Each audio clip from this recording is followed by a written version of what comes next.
Welcome to Playground Books, essays revisiting the stories I first read as a kid and loved enough to spend my recesses reading. One of my favorite elements of literature is a title that really sings, that does some heavy lifting in terms of the themes or mood or message of a story. It's like with poetry. Sure, you can title a poem Sonnet number 113, or copy-paste the most frequently used word or phrase, but isn't it so much more fun to knock yourself out with a title that completely reorients the way you understand all the following lines? Or, better yet, that catches you halfway through the lurch of falling, so that you're midway through the poem before you know you've begun. When I say the Tale of Despereaux, you know exactly what this book is, don't you? It's clear-eyed, hunched back, sepia paper curling up at the edges fairy tale. It's legend with a lump in your throat. It's a story told while children huddle under covers, and it's holding a pun in the palm of its hand because Despereaux is a mouse, so there's more than one type of tale relevant here. Noticing the work this title is doing to evoke tales of heroism and chivalry is rewarding, because this book is fully cognizant of the fact that it is such a story.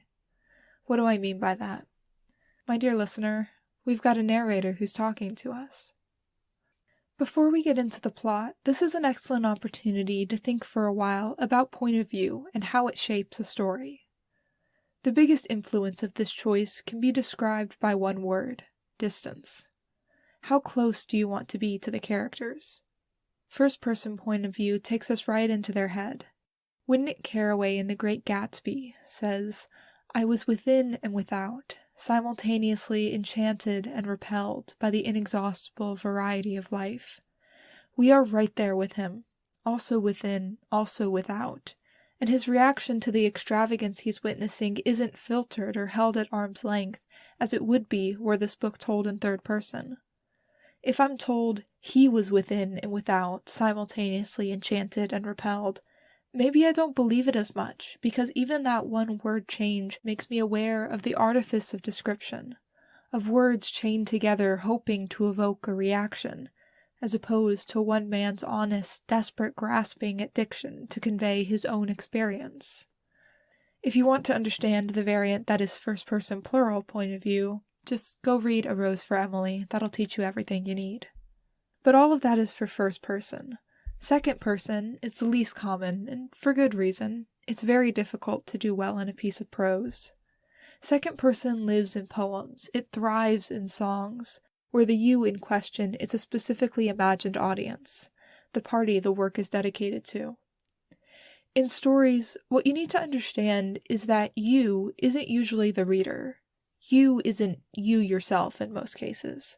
The you in a second-person story is one of the characters, sometimes told like an offshoot of first person, where the narrator is so fixated on one other person they can't help but be addressing the story to them, even if they're not literally speaking to them as the plot unfolds.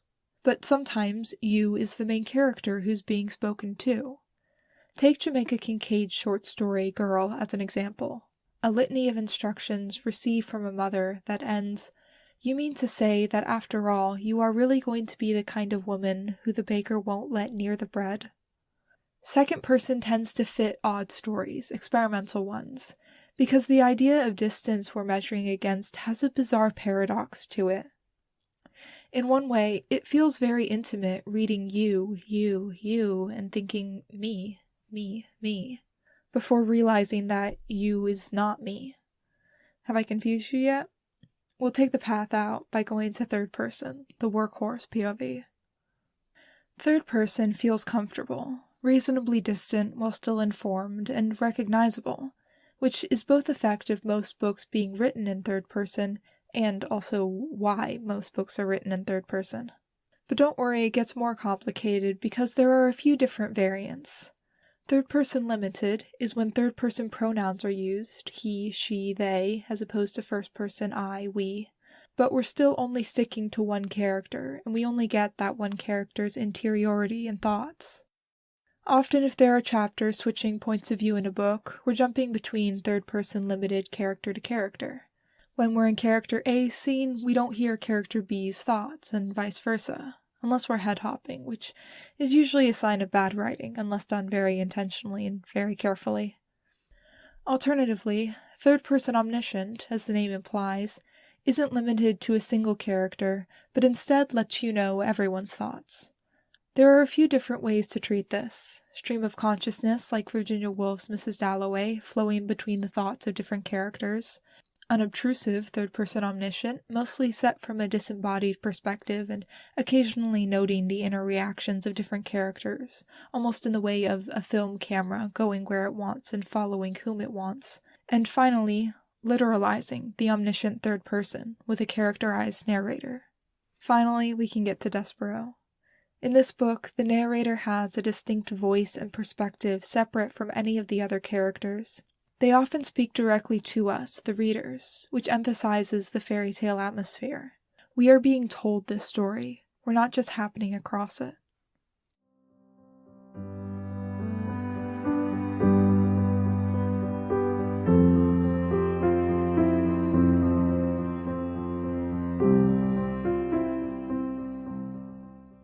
We begin with the introduction, the birth of the mouse Despereaux. He is tiny, with enormously big ears, and most strangely, he is born with his eyes open. All his brothers and sisters say there must be something wrong with him and expect him not to live long, but our contrary little hero does. Despereaux is bad at being a mouse. He isn't very good at scurrying, he doesn't know how to be afraid, he's entranced by music and light. When he finds the library of the castle, instead of eating the book bindings, Despereaux makes the discovery of stories. He reads tales of knights and princesses and honor and chivalry and courtly love. Despereaux is a cautiously crafted paragon of virtue, his only flaw being naive in all the best ways. There's a funny contradiction here, because the book is trying to sell me on Despereaux being rebellious or a nonconformist, when really every deviation is just an inclination toward heroism. So there's nothing really envelope-pushing in the book's commentary about the way we consider heroes. Maybe there's a little something to the unassuming mouse dreaming of being a valiant knight, but even that is tempered by the sheer number of protagonist mice in children's literature. Once I've read Reapy Cheep, Despereaux's a little too quaint to faze me.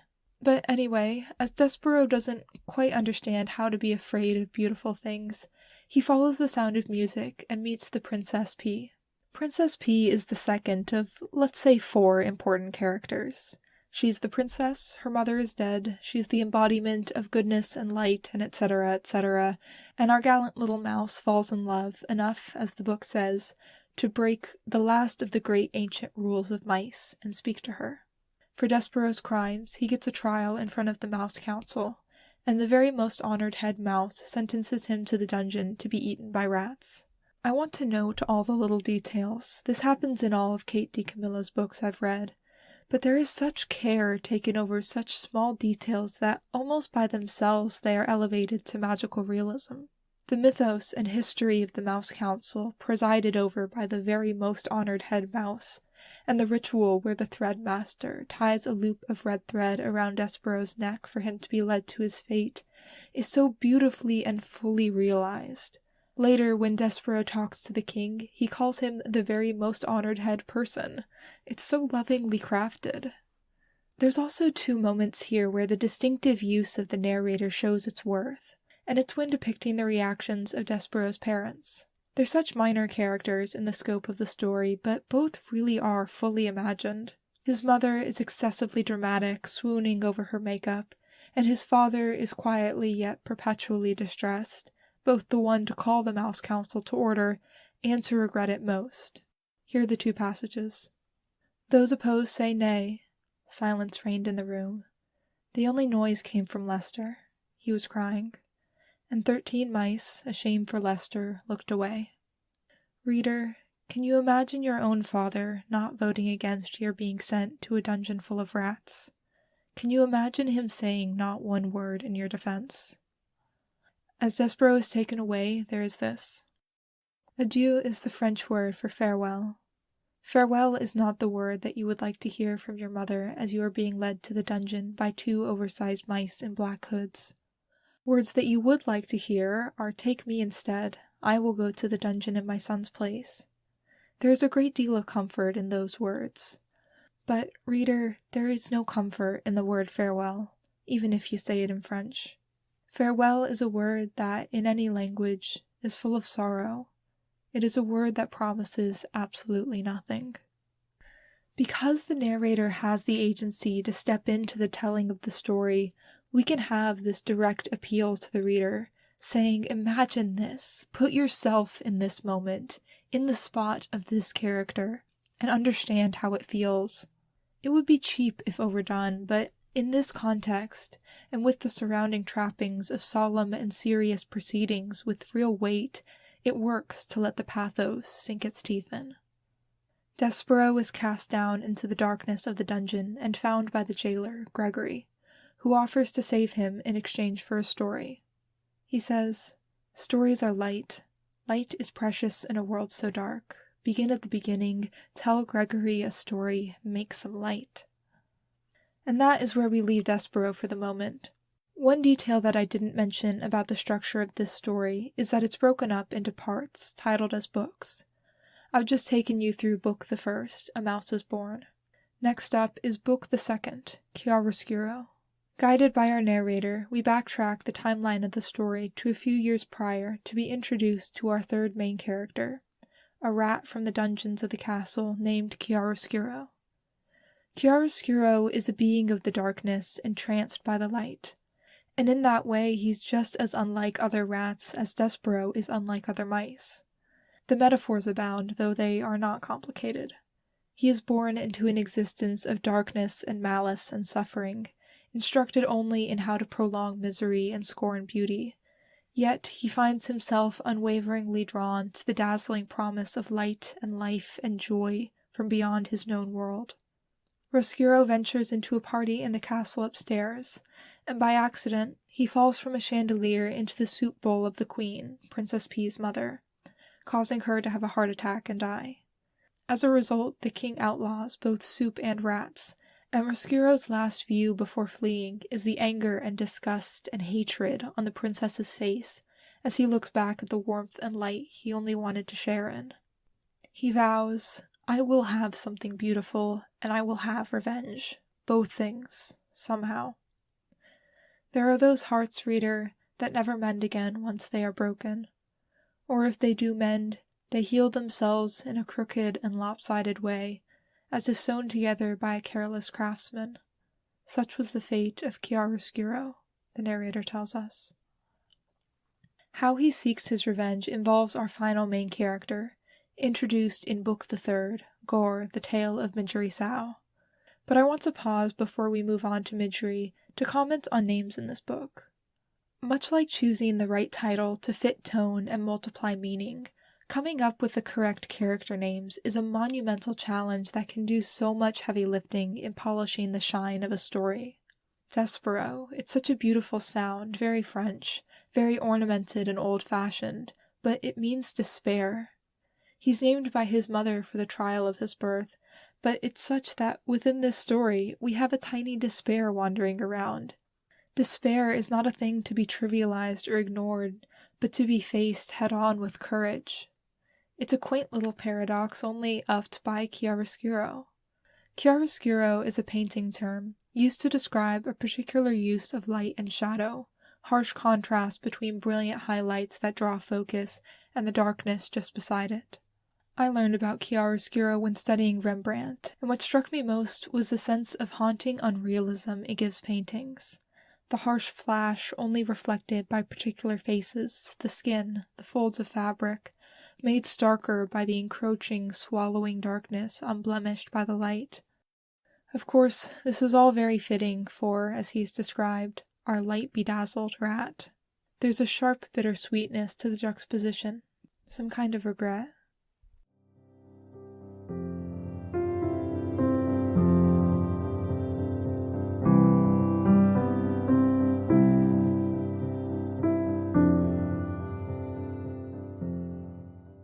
Okay, I need to tell you about poor Midgery now. Talk about evocative names. Midgery's story goes like this.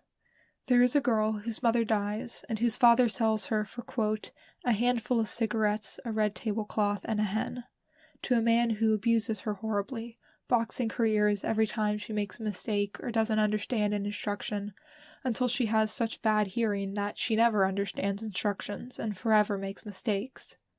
But like Roscuro, she is gifted a glimmer of tantalizing hope when one day she sees Princess P riding by in a parade, and Midgery becomes enamored by the idea that she too could be a beautiful princess. Eventually, Midge comes to work in the castle and is given the task of bringing food down to the jailer, Gregory. Finally, all our characters come together. Gregory smuggles Despereaux out of the dungeon in a napkin on the food tray, which means he is in position to overhear when Midge hears a voice out of the darkness. The voice of a rat that, just by bad luck, is the right tone for her to hear.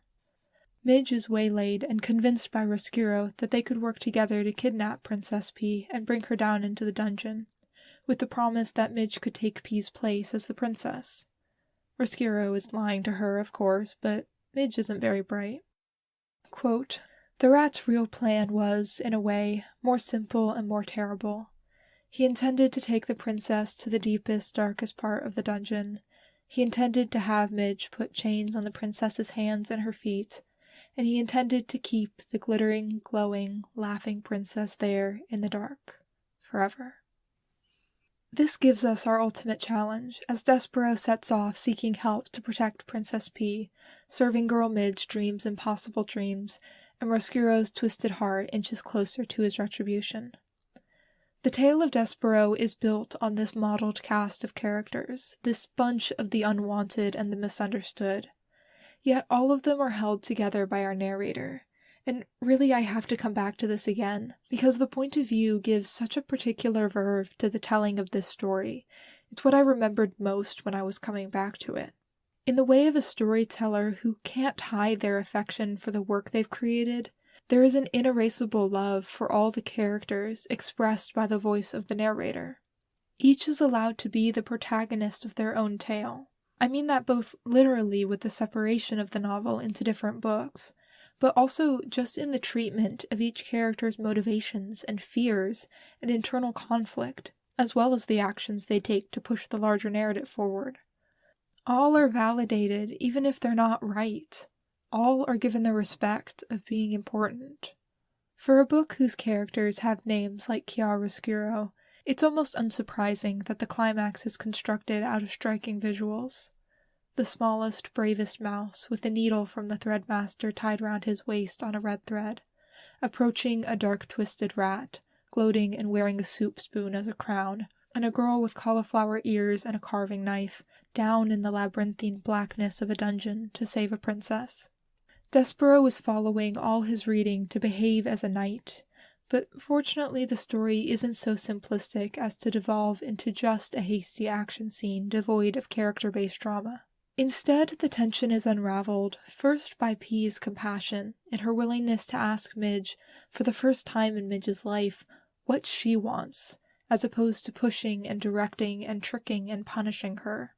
And then, perhaps even more powerful than compassion for a sympathetic figure, forgiveness for a hated enemy. The narrator tells us, "I think, reader, that she was feeling the same thing that Despereaux had felt when he was faced with his father begging him for forgiveness. That is, P was aware suddenly of how fragile her heart was, how much darkness was inside it, fighting, always, with the light."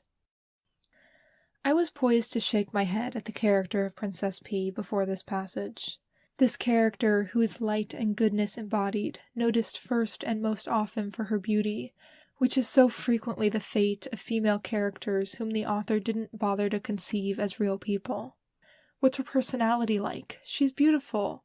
What's her characterization? She's a figurehead, a Dulcinea, a muse. Give me a break. That's not a person. Before this point in the story, P is the main character with the least amount of agency, a placeholder, basically, for Despereaux to love and Roscuro to hate and Midge to envy. But Di Camillo knows better than that, and two things happen here in the culminating scene. P takes control. It is her choices that decide the outcome, and her actions that save herself and all these other unwanted misfits. But also, we are made aware of the conflict in her. She is not pure good. It is not easy for her to do the right thing. She feels temptation to fall into hatred. We want to believe in a clear dichotomy. The rats and the dungeon and the darkness are evil. The upstairs and the light and the mouse are heroic good. But even Princess P, glittering, glowing, laughing Princess P, has darkness in her heart, as we all do. In each of these characters, there is chiaroscuro, light and dark arranged together. Even after all four return up to safety, they're happily ever after, labeled as such by the chapter title in another nod to the awareness of this book as fairy tale, is not quite so simplistic. Although given freedom to go back and forth between the upstairs and the dungeon, Roscuro never truly belongs to either place, and he never truly erases the damage to his crookedly mended heart. But in the end, rat and mouse, serving girl and princess, can all choose to sit at table together. There is one final note from our narrator, included in a short coda. Coda is a great word, by the way. It comes from the concluding end to a piece of music, and means a final remark, one last addition. More books should have codas. Anyway, in this coda, the narrator reminds us how Gregory the jailer told Despereaux stories are light, and hopes that they may be imagined whispering this story to us, just as Despereaux whispered his story to Gregory, quote, "In order to save myself from the darkness, and to save you from the darkness too." The power of a narrator is in making a story a communal experience. I am not alone in reading this book, because there is someone telling it to me. Someone who loves the characters enough to believe that there is both light and dark in each of them. Someone who believes that this story, with both light and dark in it, is one that deserves not only to be left on a shelf to be singly discovered, but to be told, to be shared.